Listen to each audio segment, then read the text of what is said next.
Welcome to the Unconventional and Aspirational Careers podcast. I'm speaking with young people that have jobs that your students, Gen Z employees, or kids are looking up to find out what skills they use and how they got started doing those jobs. Today's guest can help you understand a career as an Instagram influencer and the steps you would need to take to get started. With over 14,000 followers across Instagram and TikTok, she influences part-time while she's still building a career that she loves with the NHS. The best part is, she's able to influence as part of her career by just being authentically herself. My guest today is Payne. How has that been for you in terms of growing Instagram whilst just being yourself? I didn't set out to try and build a following. I think when people set out to be an influencer, that on its own is not enough of a starting point. And people can tell immediately if somebody is being inauthentic and just trying to build followers or just trying to get ads or whatever it is that someone's trying to do. And that's not interesting to people. And at the end of the day, people won't follow you just out of, wanting to help. They'll follow you because you're providing something that they want to see. Obviously, to different levels of actual kind of helpfulness. But that is essentially why somebody follows somebody, whether they just like the pretty pictures or whether they actually get information and content from that person. So, and on Instagram, it just happened over time because I started sharing more food. I started off with food, and then it just started to snowball a little bit, and then that just happened. I was really kind of in my head about the algorithm for a while. For a few years when I was doing loads of like ads and stuff and the engagement really mattered, I was really like, why didn't that do well? I thought that would do well. And it really impacted me. And I feel like I was kind of, my well-being was not completely connected, but loosely connected to my engagement on Instagram, which is so unhealthy. And definitely not what I want to be like.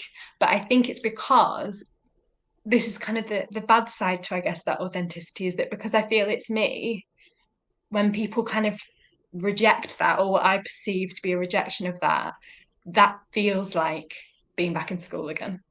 So you mentioned you started off with food, but at the moment it looks like your Instagram is based around things like slow living, slow fashion, ethical fashion. How would you best describe like what the Instagram and the TikTok is now? Is it like Laura's Instagram, or is it more broad than that? I don't have another Instagram account. That is my only. I don't have like a personal Instagram account. That is my Instagram account.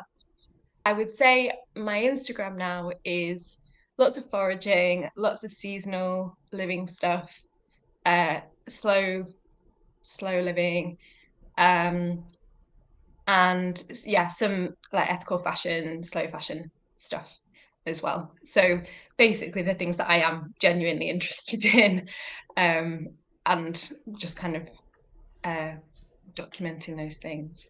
And TikTok's quite similar. I've not done any fashion on TikTok. I've done mending, which is what's gone viral. Yeah. People love darning. But yeah, so generally mending and foraging is what I've done on TikTok so far. We'll see, I guess. And you mentioned that TikTok and Instagram, they aren't like your primary source of income. They're just like another thing that you do. But can you take me back to like I don't know, back when we were back at school or like before then? What are your earliest like career aspirations? I've always been really nerdy about biology and ecology and stuff. So probably something like presenting Springwatch or something. That kind of like in secondary school, I chose speech and language therapy when I was 14, I think. So quite early. So yeah, and then I've done that. So And you said that Instagram was never like, you never was like, I'm gonna be an Instagram influencer. Da-da. no. When does Instagram start to become something that's like, oh, actually, this could be something that is monetizable, even though I just like doing it as a hobby anyway? I started to get, I think when I had maybe two, maybe just over 1,000 followers when I started to get offers of ads.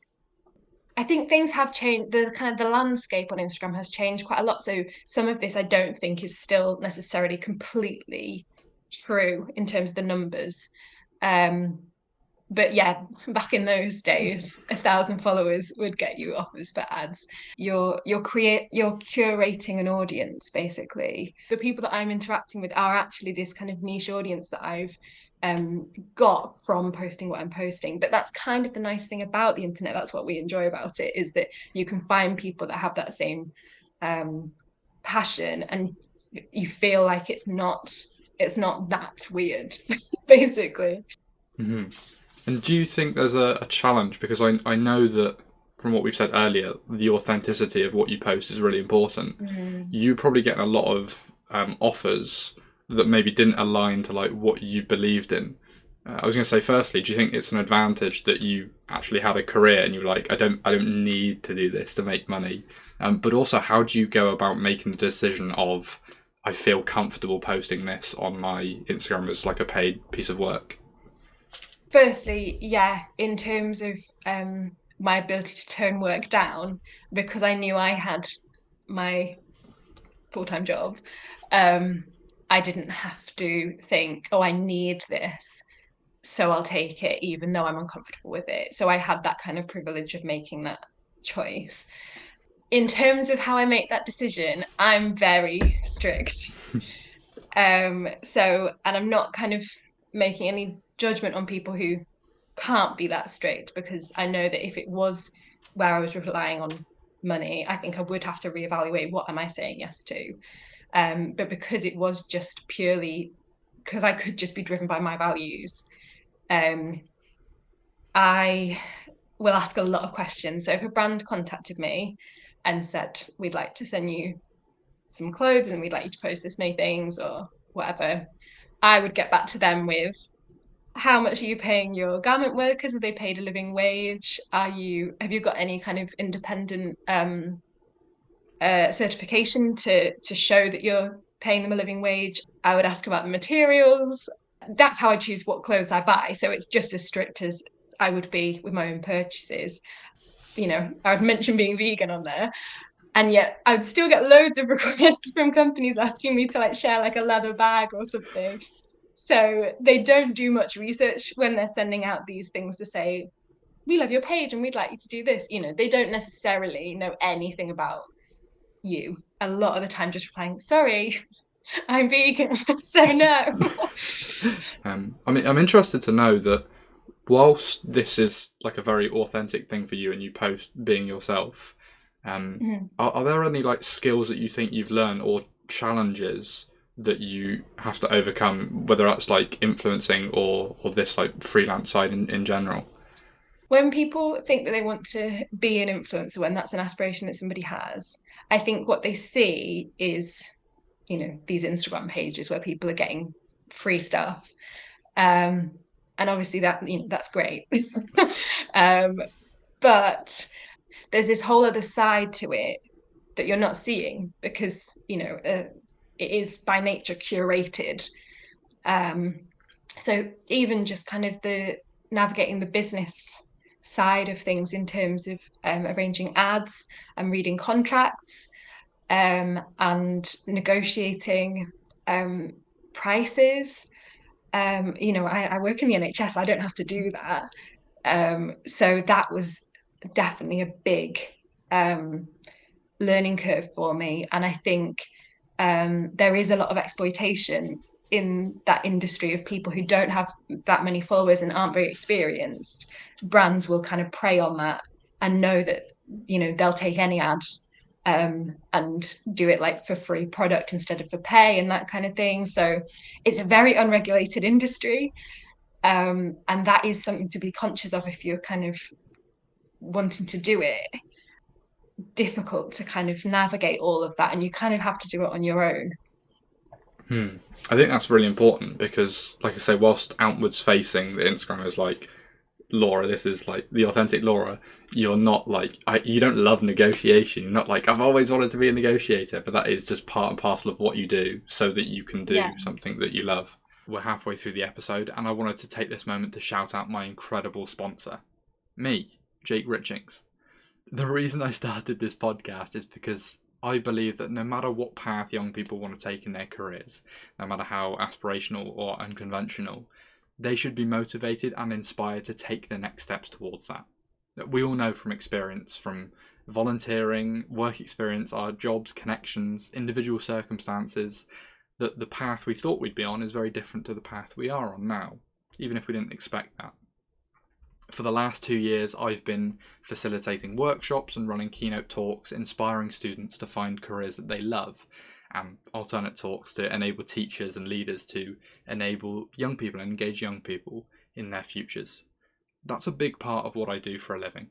Whilst I love what I do, just like today's guest, I wouldn't be able to create content like the podcast without support of schools, colleges and universities getting me in as a relevant voice in employability to engage students with actionable advice.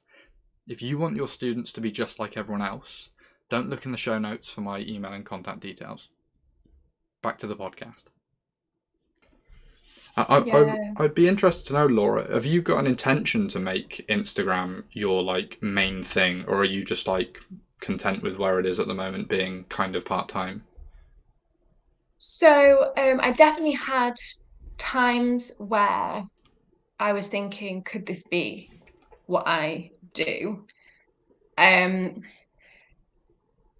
thing is that I love my career, and so I don't feel like I need to leave that. I think if I ended up in a situation where I didn't have my full-time job for a while, this would definitely be what I was looking to do, because that's kind of my next because I've got that skill set now, and I feel like I could, make a go of it.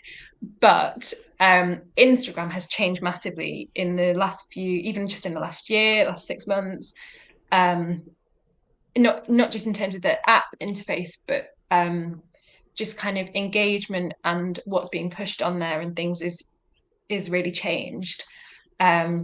So for me now, even though I have slightly more followers on Instagram, my engagement on TikTok is way higher.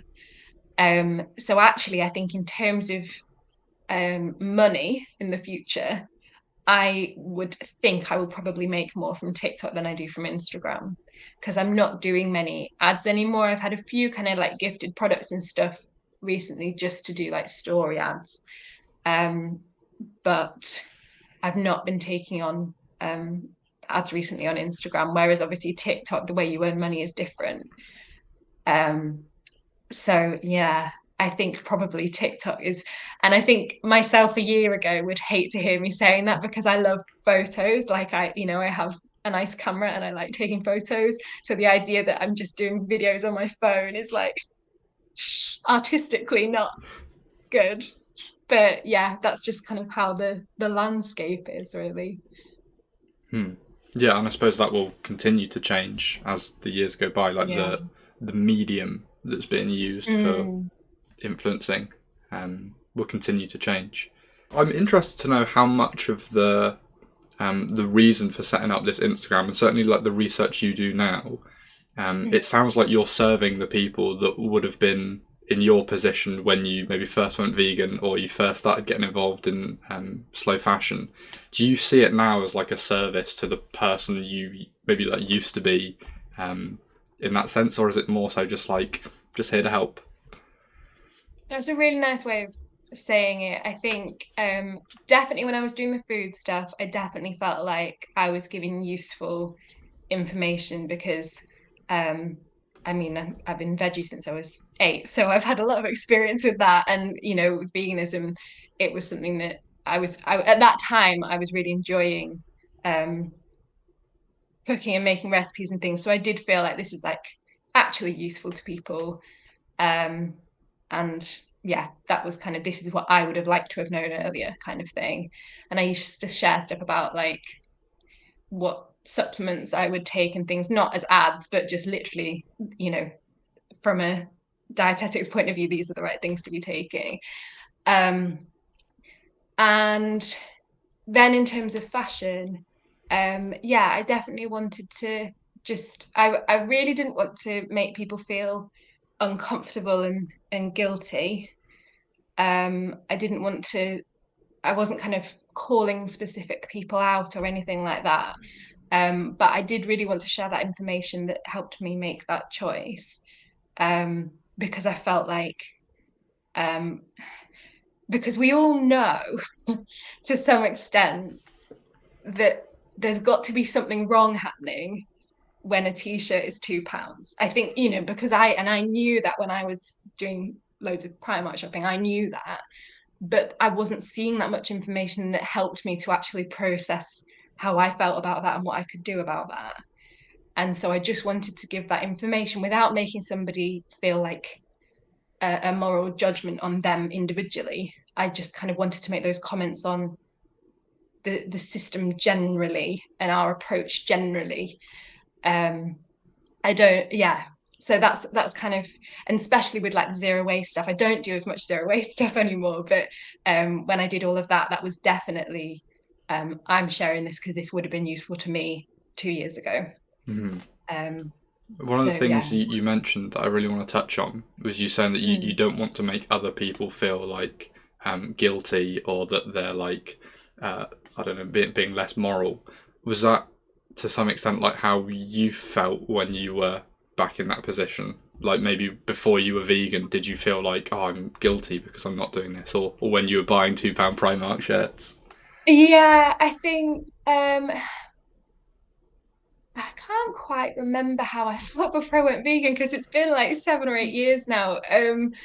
I don't think I felt a huge amount of judgment because I don't think I was around vegans very much. So like at school, I don't think you might know, I don't think there was anyone vegan in our No. uni. So it wasn't something I'd necessarily come across because growing up where we did, um, you don't actually have that many different kind of ways of life around you. So I think it wasn't necessarily that I'd felt kind of victimized by that personally. It was that I knew that lots of people were being like that, and that I knew that that wasn't an effective way psychologically um, to work with people. So in terms of like the psychology of behavior change, that's not a helpful way of interacting with anybody, and it just pushes communities apart. Um, so I think it was not necessarily that I felt that guilt. Um, Not to say that I don't feel guilty all the time for compromises that I make in these things. Um, but yeah, if that makes sense, just kind of more generally knowing that I don't want to be like those influencers or, those activists in kind of screaming in people's faces kind of thing. Mm-hmm. Um, The last question I've got, Laura, and I purposely didn't give you a heads up on this one because I want it to be a difficult question, which is that there are a lot of people that want to consider things like influencing or want to go in those careers, mhm. but because you've been through that and you've done it, you can look back and say, I did that. I'm interested to know what you think is, I'm going to say special about you. What skills, character traits do you have that have meant that you've been able to do this and had success with it when other people might have struggled or have given up? So I think firstly there's a massive element of luck. So lots of people are trying to build followings on social media, and there's varying degrees of success with that. And it's not all about the skill of that person. You are essentially um, the algorithm is choosing a lot of that, if that makes sense. So obviously you can kind of try and play to that, but sometimes these things just happen. Like I didn't know that video of me doing darning would get 4 million views, and I wasn't kind of trying to go viral, and it just did. And sometimes you see, and sometimes I see content that I think is really useful, and I personally really enjoy it, but it's got like 200 likes or something, and it just doesn't for some reason click with whatever TikTok's trying to push or Instagram's trying to push. So firstly, yeah, I think it is just I was on Instagram at the right time when the stuff that I was posting was popular and people were engaging a lot with it, and that was really helpful for me. I think if I was trying to start it now, I don't know if it would go the same way. But then I think in terms of me personally, the main thing is that I am very passionate and nerdy about these specific things. And whilst as a teenager, that wasn't generally a good thing socially, on the internet, that is what does well. So people having really, encyclopedic knowledge of specific niche areas is what does well. And that's what people want to, that's what people find useful, and being able to ask questions from somebody.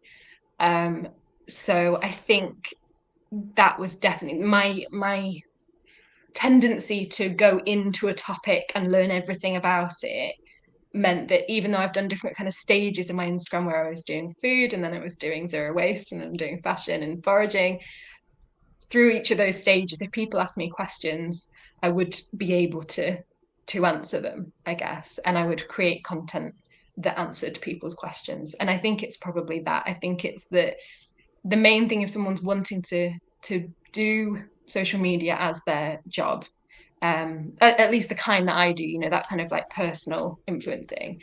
I think it is more about finding those areas that you are passionate about and want to share with people, and that people want to hear, basically. I think just kind of being like, I want to be an influencer, that's not enough. So yeah, I think that's how that happened.